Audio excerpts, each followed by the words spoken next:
Kadosh Venichbad, nous allons donc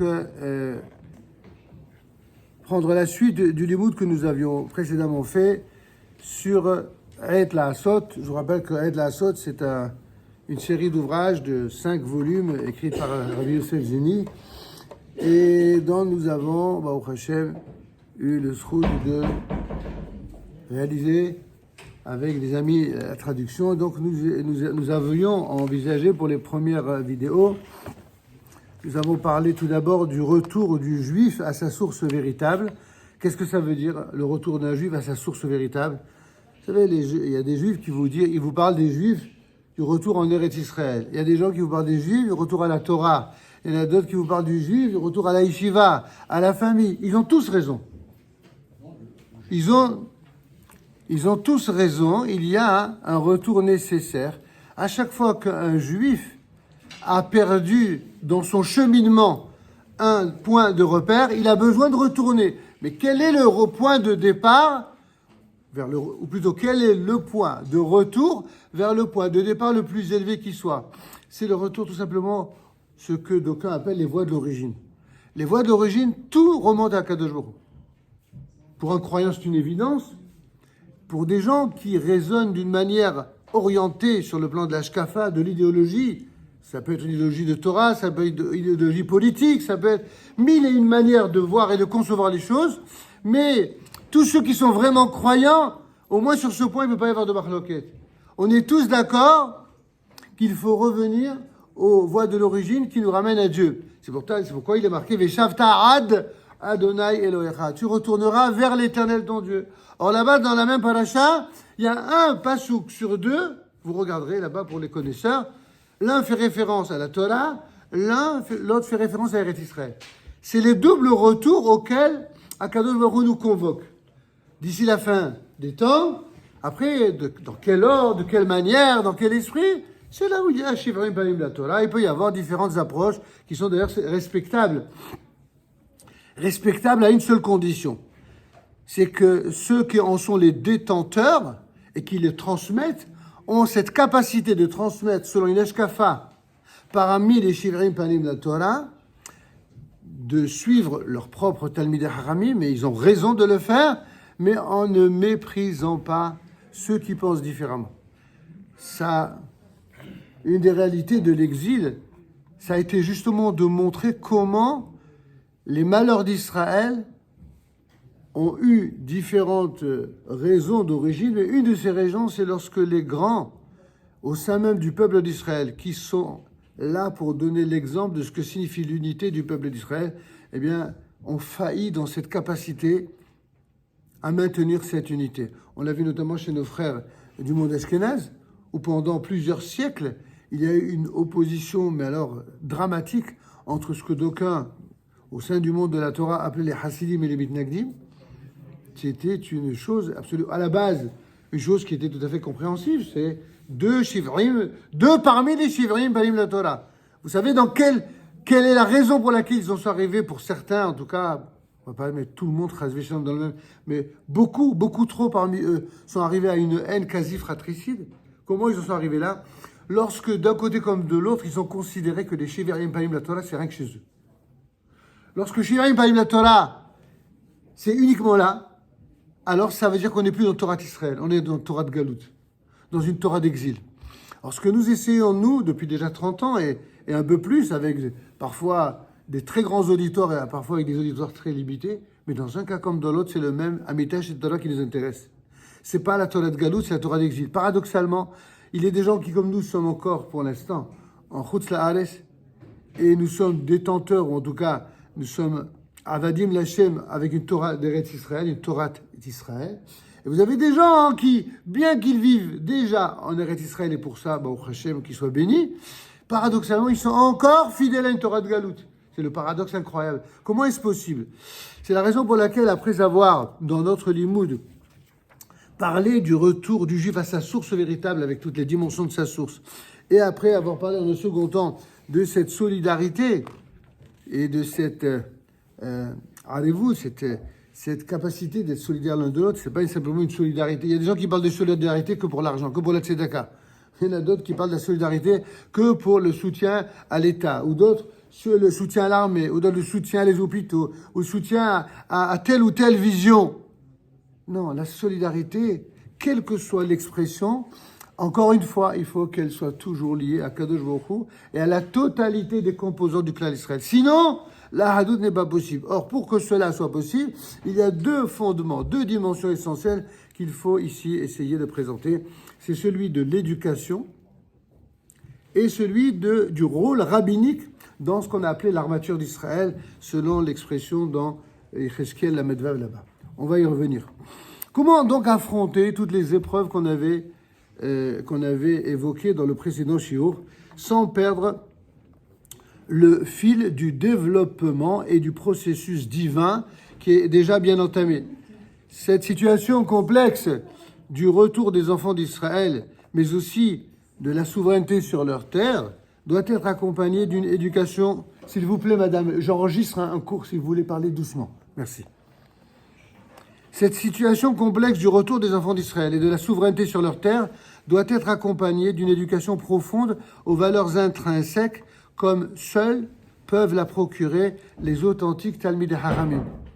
Pendant que certains se disputent pour savoir si l'État d'Israël il est légitime ou non, s'il est à la hauteur ou non, si ses représentants sont suffisamment dans la Torah ou pas assez ou pas du tout, pendant que les gens se disputent à tout cela, il y a au sein de la nation, et notamment au sein de véritables Gdolei Israël, des gens qui la construisent, cette nation, qui nourrissent l'âme du peuple et de la terre d'Israël, et qui ne perdent pas de temps dans tout cela. Ces gens-là, qu'on appelle, nous, les Talmidei Chachamim, eh bien, faisons un petit bond arrière dans l'histoire. Durant la période du désert, du Midbar, Moshe Rabbeinu, écoutant le conseil de Yitro, instaura ce que nos sages ont appelé une armature éducatrice, faite d'hommes éminents, craignant Dieu, qui étaient amis de la vérité, qui étaient ennemis du lucre et qui, en quelque sorte, ont obtenu des places à la tête comme Chiliac, Centurion, Cinquantenier et Décurion. C'était quoi le conseil de Yitro? C'était quoi le conseil de Yitro? C'est de dire attention, vous voulez que ça fonctionne? Il faut qu'il y ait des responsables qui méritent le nom de responsables, qui soient des exemples de moralité, d'intégrité et de droiture. Si vous mettez aux responsabilités des personnes qui ne méritent pas cette qualité de responsable, alors tout ce qu'ils vont faire, tout ce dont ils vont se servir en termes de responsabilité va être contre-productif. Or, ces chefs dont nous parlions, ce n'étaient pas des gratte-papiers, ce n'étaient pas des administrateurs, c'était des chefs spirituels, c'était des gens qui étaient imprégnés de Torah et de justice. Ces chefs spirituels avaient pour fonction de s'occuper des différentes parties du peuple et de les préparer à leur entrée en terre d'Israël. Souvenez-vous, tout cela a été donné comme conseil juste avant d'entrer en terre d'Israël. Ce retour donc physique est lié à un retour spirituel inséparable afin de pouvoir permettre une optique, ce que d'aucuns appellent une eshkafa, de foi profonde, même dans l'adversité et même dans les épreuves à venir. J'en viens à quelque chose qui fait souvent l'objet de discussions. Très souvent reviennent dans les sites, puisque tout est à la mode aujourd'hui. Nous-mêmes, si on s'y est mis, c'est parce qu'on nous l'a demandé, mais au début, j'étais pas très favorable ni pour les YouTube, ni les... Pourquoi? Parce que les gens très sérieux qui veulent étudier la vérité, il faut déjà qu'ils aient le temps de s'asseoir pour étudier. Et bien, au prochain, que nous avons des yeshivot en Eretz Israël, dans le monde, mais surtout en Eretz Israël, que ce soit de Yerushalayim à Bnei Brak, en passant par Ashdod ou Haïfa, partout, dans Eretz Israël. Jamais, je crois, dans l'histoire du peuple d'Israël, il y a eu autant. En tout cas, qualitativement, je ne sais pas, mais en tout cas, quantitativement, ça c'est sûr. Et qualitativement, c'est en train de prendre le chemin. Et donc, pourquoi c'est si important qu'il y ait d'authentiques Talmidei Chachamim d'Eretz Israël, qui soient avec un esprit d'Eretz Israël? Parce que ce rôle rabbinique dont on parlait tout à l'heure, c'est celui qui va forger l'armature d'Israël dans toutes ses composantes. rejoignant ce besoin vital d'une armature spirituelle nécessaire au bon fonctionnement du peuple d'Israël, il y a un des grands maîtres de notre génération, le Rav Kook Alav Shalom, qui nous enseigne dans ces fameux Igarot, en l'occurrence ce qu'on appelle en hébreu l'Igarot Heriyaya. Je précise pour ceux qui ne connaissent pas les enseignements de ce Talmid Chacham, puisqu'aujourd'hui vous savez que là aussi, vous avez des gens qui parlent d'un certain nombre de Talmidei Chachamim, mais il y a aussi ceux dont ils ne parlent jamais. Ils ont décidé de mettre entre parenthèses une partie, c'est dommage parce qu'ils privent le peuple d'Israël d'une partie de la lumière. Eh bien, sachons rappeler ici que jusqu'à ce jour, il y a 6 tomes de lettres du Rav Kook qui ont été publiés et elles n'ont pas encore toutes été publiées parce que c'est un géant qui a tellement écrit, tellement enseigné. Il fait partie, c'est pas le seul bien sûr, mais il fait partie de ces géants. Ils ont tellement fait, tellement produit, tellement écrit, on a du mal à comprendre, à réaliser qu'un homme ait pu en une vie faire autant. L'un de ses maîtres, l'un de ses principaux maîtres, le natif de Vologine, Rabbi Naftali Tzvi Yehuda Berlin, il témoigne dans une lettre quelque chose qui a de quoi nous glacer le dos. Il dit, il l'a vu, à propos du jeune, à l'époque on l'appelait pas le Rav, c'était le jeune Kook.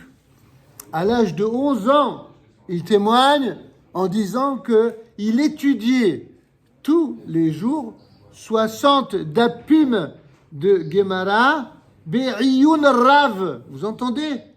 C'est pas un petit propagandiste qui a écrit ça.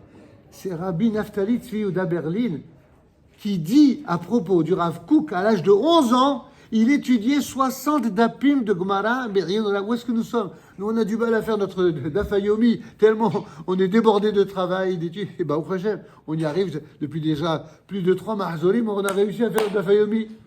Mais, pardon.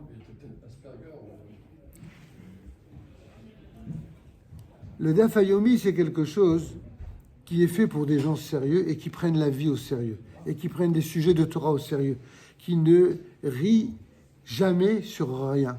Pourquoi? Pas parce qu'ils ne savent pas rire, ils ont beaucoup d'humour, et plus que vous et moi réunis. Mais même lorsqu'ils rient, c'est d'un très haut niveau. Ça n'a rien à voir avec les humoristes de la rue.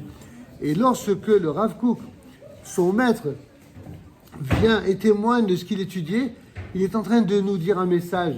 C'est que ce Rav-là, il fera partie des Gdolei Israël qui auront un effet sur la somme des générations, et on le voit. Et de la même manière que certains se sont opposés des comportements vraiment innommables, de manque de respect les uns vis-à-vis des autres, c'est exactement ce qu'ils ont fait avec le Rav Kook, tout simplement parce qu'il a jugé les Chav Zechut quelque chose et un univers dont certains n'arrivaient pas à se hisser à un tel niveau de les Chav Zechut, c'est-à-dire de jugement favorable. Notamment, le Rav Kook a écrit un Mahamar qui s'appelle le Mahamar Hador, dans lequel, qui n'est pas très long d'ailleurs, je crois 30 ou 40 pages, et ce Mahamar Hador, il est d'une telle puissance, ils ont sorti une étude sur ce Mahamar Hador de 1000 pages, pour faire entrer dans chaque... C'est exactement ça, un Talmid Chacham, quelle que soit la chita. Un Talmid Chacham, c'est quelqu'un qui a emmagasiné une telle puissance de vérité directement puisée dans Dvar Hashem, que lorsque il parle, alors finalement tout le monde reconnaît quelque chose en lui, sauf qui? Sauf ceux qui veulent opposer. En vérité, plus un Talmid Chacham est grand, plus ce qu'il dit parle aux différentes composantes de la nation. Sauf que chacun, il retient ce qu'il veut. Il y a des gens qui croient que Chazvi Shalom, le Rav Kook, c'est un philosophe. Leur niveau, c'est de le prendre pour un philosophe. Et puis il y en a d'autres qui le prennent pour un gaon dans la halacha. Ils ont raison, mais il peut y avoir d'autres gaonim dans la halacha. Et d'autres qui le prennent pour un géant dans Marchevet d'Israël. Et en effet, il a écrit la Hanaya, et ainsi de suite. Le Rav Kook a écrit plusieurs centaines d'opuscules, et surtout, il y a ces fameux Oroth qui réunissent d'innombrables livres que, Baruch Hashem, nous sommes un des rares Kolalim ici en France, qui, aux côtés du Dafayomi et de nos halachot quotidiennes, eh bien, on étudie aussi les Oroth, parce que nous considérons vraiment, nous qui avons pourtant pas reçu la Torah du monde Ashkenaz, on a retenu la Torah que du monde séfarade. Mais c'est le seul au sein du monde ashkénaze dont on a reconnu cette vision collective qui donne à chacun une place reconnue et indispensable à l'ensemble et au tout. Alors ça, c'est ce que, de notre humble point de vue, correspond, je vais terminer là-dessus, ce fameux rôle rabbinique en tant que l'armature d'Israël. Un Talmid Chacham, à l'image du roi d'Israël, le roi d'Israël, c'est pas le roi des gauchistes ou le roi des droitistes ou le roi des religieux ou le roi des non-religieux. Le roi d'Israël, comme le dit le Rambam, c'est le cœur et l'âme de tout le peuple d'Israël. Tout le monde doit se reconnaître en lui. C'est exactement la même chose pour un Talmid Chacham. Tout le monde doit se reconnaître en lui. Pourquoi ? Parce qu'il ne court pas pour une idéologie séparatrice. Il ne court pas pour une étiquette, ni de droite ni de gauche. Il court uniquement pour Akadosh Baruch Hu, pour la Torah Temet et pour l'ensemble du clan d'Israël. Et à travers cela, y compris pour l'humanité, dans ce qu'elle a de meilleur, évidemment. Alors pour terminer, qu'est-ce que disait le Rav Kook dans ses fameuses Igarot ? Il disait que le rôle prépondérant du Talmid Chacham dans la nation juive ne réside pas dans la participation active à la construction matérielle du peuple. C'est pas son job. L'État d'Israël, son job, c'est la matérialité. Et bon gré, mal gré, avec des bonnes choses et des choses moins bonnes, il a fait ce pourquoi il a été conçu pour s'occuper de la matérialité. Bien au contraire, le rôle du Gadol d'Israël, c'est de faire. C'est dans ses facultés de faire connaître et d'aimer les valeurs spirituelles de la Torah qui, elles, une fois absorbées, permettront le renforcement de l'identité nationale retrouvée, de renforcer les efforts des éducateurs en puissance, d'affiner les façons de penser juive, de multiplier et d'augmenter la foi intense et profonde, débordante d'éclairs intrinsèques et sacrés de l'âme, et d'élever ainsi la renaissance nationale jusqu'aux limites de sa source originelle de sainteté, d'où elle provenait. En d'autres termes, je vais terminer, en d'autres termes, tout doit ramener le peuple d'Israël à l'écoute de ces Gdolé Israël qui sont là pour incarner la dimension de la Kedusha, la sainteté du peuple d'Israël. Alors vous allez me dire, il ne faut pas exagérer, on ne va pas quand même parler que de Torah et de sainteté. Cette façon de réagir typiquement française, elle provient de ce qu'en France, il y a eu la séparation de l'Église et de l'État. Mais ne vous méprenez pas, la séparation de l'Église et de l'État, vous savez pourquoi elle a eu lieu ? Parce que ceux qui incarnaient la représentativité de l'Église, ils ont voulu le pouvoir et l'argent au sommet et aux côtés de la monarchie d'État. Lorsque quelqu'un parle toute la journée de Dieu et de la sainteté et qui se comporte comme un voyou, forcément, ce n'est pas de lui qu'on va admettre et accepter la moindre respectabilité religieuse. Alors qu'au sein du peuple d'Israël, les Gdolé Israël, vous les prenez tous du premier jusqu'au dernier. Même quand il y a des appels monumentaux d'argent qui sont faits pour les institutions, c'est jamais pour leur poche. Vous regardez tous les Talmidei Chachamim, du plus petit jusqu'au plus grand. Même quand ils vivent dans des conditions correctes, dans le meilleur des cas, ils vivent dans des conditions correctes, mais quand ils quittent ce monde, ils n'ont rien matériellement. Et vous savez pourquoi ils n'ont rien ? Parce que pour eux, l'argent, ce n'est pas une avodah zara, ce n'est pas une fin en soi, ce n'est qu'un moyen qui peut être noble lorsqu'il est au service de la collectivité et de la Kedusha, mais qui peut être également hazve halila, au détriment de la collectivité. Alors comme je vois que l'heure arrive de faire vite, nous terminons juste par une bracha pour ce petit jeune homme, comment il s'appelle ? Yaakov. Yaakov, David, Noam. Bon, Yaakov, David, Noam. Yadan. Alors en tout cas, c'est tout un programme, on en reparlera une autre fois. Je sais que vous êtes venus pour le Pidion, que vous ferez juste après Arvid, Bezat Hashem. Alors d'ores et déjà, un grand Mazel Tov. Et pour la naissance, on était là pour la brite. Et pour la maman est en haut, c'est magnifique, c'est merveilleux. Alors on rappellera tout à l'heure rapidement. Et puis nous souhaitons la bienvenue au Rav Abitbol qui s'est joint à nous. Et vous savez, pour moi, je suis toujours très heureux et très fier de recevoir un Talmid Chacham. Quand il y a un Talmid Chacham qui vient dans un makom, eh bien, c'est de la bracha en plus pour le makom, et c'est de la lumière en plus, évidemment, pour ceux qui aiment la lumière. Ceux qui n'aiment pas la lumière, bon, on leur offrira des lunettes, mais en tout cas, et évidemment, Fernand, lui, il est là pour toutes les belles mitzvot lumineuses que Dieu fasse, qu'Akadosh Baruch Hu vous apporte toujours cette lumière, cette bracha, cette bénédiction à vos familles. Amen.